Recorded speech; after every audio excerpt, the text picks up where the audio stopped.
سعودی وزیر خارجہ نے کہا ہے کہ ابھی ایران پر اعتماد ختم ہو گیا ہے. اوکے, امریکہ پر اعتماد باقی ہے.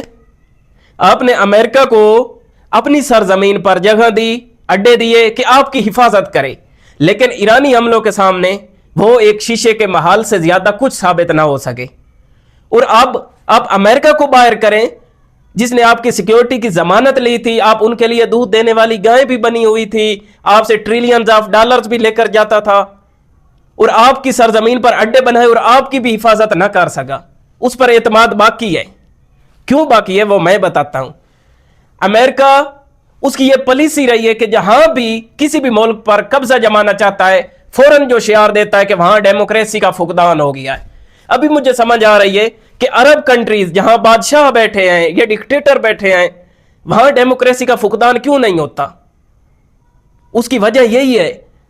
اور یہ جو ہے یہ بیچارے مجبور ہیں کہ ایسے بیانات دیں. اگر یہ ایسے بیانات نہیں دیں گے کہ ان کے ممالک میں بھی ڈیموکریسی کا فوراً فقدان ہو جائے گا, وہاں بھی جو ہے جمہوریت کی باتیں شروع ہو جائیں گی, اور ان کی جو شہنشاہیت ہے, ان کی جو ڈکٹیٹرشپ بادشاہت ہے, یہ خطرے میں پڑ جائے گی. تو یہ خود کو بچانے کے لیے اس طرح کے بیانات اور یہ دیں گے, آئندہ بھی دیں گے.